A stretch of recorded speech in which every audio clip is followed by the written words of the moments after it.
कल पंजाब के मुख्यमंत्री ने मुझ पे आरोप लगाए कि दिल्ली में मैंने ये काले कानून पास कर दिए।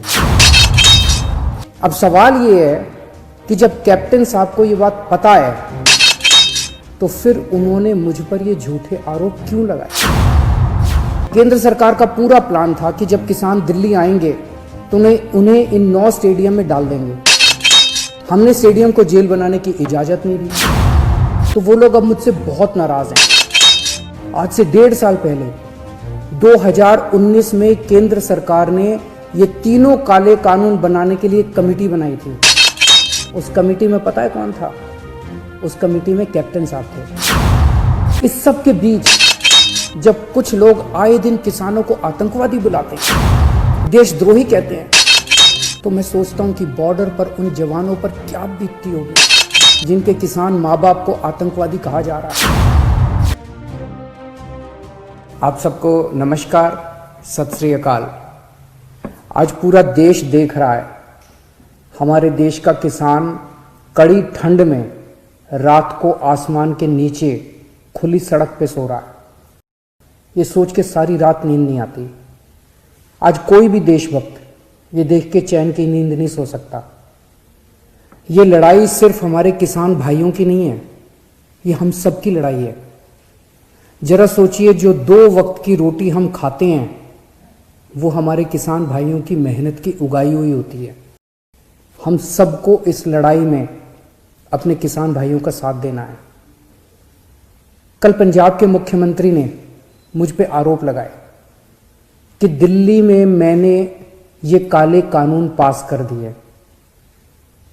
इतने नाजुक मौके पे भी इस तरह की गिरी हुई राजनीति कैप्टन साहब कैसे कर सकते हैं? ये तो तीनों केंद्र के कानून हैं। जिस दिन राष्ट्रपति के इन तीनों कानूनों पे दस्तखत हुए थे, उसी दिन ये तीनों कानून पूरे देश में लागू हो गए। अब ये किसी राज्य सरकार के ऊपर नहीं है कि वो इन्हें लागू करेगी या नहीं करेगी।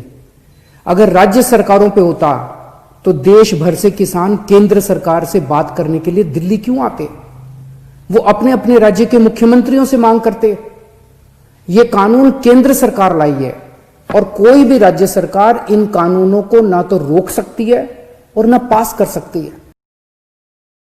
अब सवाल ये है कि जब कैप्टन साहब को ये बात पता है तो फिर उन्होंने मुझ पर ये झूठे आरोप क्यों लगाए? इसका एक बहुत बड़ा कारण है। जब से हमने दिल्ली के 9 स्टेडियम को जेल बनाने से रोका है, तब से केंद्र की भाजपा सरकार मुझसे बहुत ज्यादा नाराज है। केंद्र सरकार का पूरा प्लान था कि जब किसान दिल्ली आएंगे तो उन्हें इन 9 स्टेडियम में डाल देंगे। हमने स्टेडियम को जेल बनाने की इजाजत नहीं दी, तो वो लोग अब मुझसे बहुत नाराज हैं। मुझे पता है कि स्टेडियम को जेल बनाने के लिए मुझ पे कितना दबाव आया था, किस किस का फोन नहीं आया। लेकिन जिंदगी में कुछ ऐसे मौके आते हैं जब आप अपने जमीर की सुनते हो, नतीजे की परवाह नहीं करते। कैप्टन साहब, क्या इन्हीं लोगों का आप पे दबाव है जो आप मुझ पे झूठे आरोप लगा रहे हो, मुझे गालियां दे रहे हो, बीजेपी की बोली बोल रहे हो, बीजेपी के साथ ये दोस्ती निभा रहे हो, या कोई दबाव है क्योंकि आपके परिवार पे ईडी के केस चल रहे हैं आजकल और ईडी के नोटिस भी आ रहे हैं आजकल। कैप्टन साहब के पास ये बिल रोकने के कई मौके आए।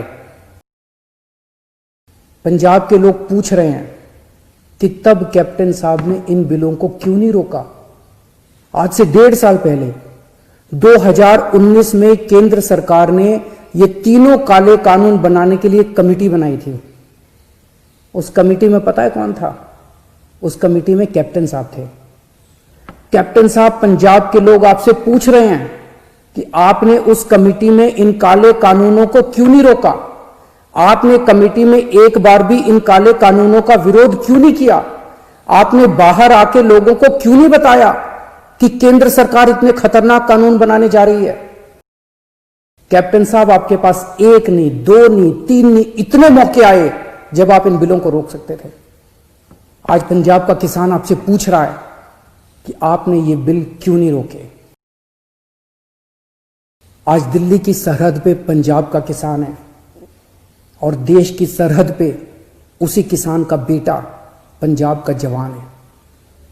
अभी कुछ दिन पहले पंजाब के एक किसान सरदार कुलवंत सिंह जी दिल्ली की सरहद पे बैठे हुए थे और खबर आई कि उनका 22 साल का जवान बेटा सुखबीर सिंह बॉर्डर पे देश के लिए शहीद हो गया। इस सब के बीच जब कुछ लोग आए दिन किसानों को आतंकवादी बुलाते हैं, देशद्रोही कहते हैं, तो मैं सोचता हूं कि बॉर्डर पर उन जवानों पर क्या बीतती होगी जिनके किसान मां बाप को आतंकवादी कहा जा रहा है। आज हम सबको तय करना होगा कि हम देश के किसानों के साथ हैं या उन्हें आतंकवादी कहने वालों के साथ हैं। मेरी सभी देशवासियों से अपील है कि हर देशभक्त किसानों का साथ दे। मेरी सभी आम आदमी पार्टी के लोगों से अपील है, कोई राजनीति नहीं करनी, सभी पार्टियों के लोगों के साथ मिलके भारतीय बनके किसानों की सेवा करनी है। राजनीति करने को पूरी जिंदगी पड़ी है, अभी बस सेवादार बनके सेवा करो। हमें इस इनकलाब का ना राजनीतिकरण करना है और ना इस इनकलाब का राजनीतिकरण होने देना है। मेरी केंद्र सरकार से अपील है कि किसानों को सभी मांगे किसानों की तुरंत मानी जाएं और एमएसपी की गारंटी को कानून में डाला जाए। जय हिंद।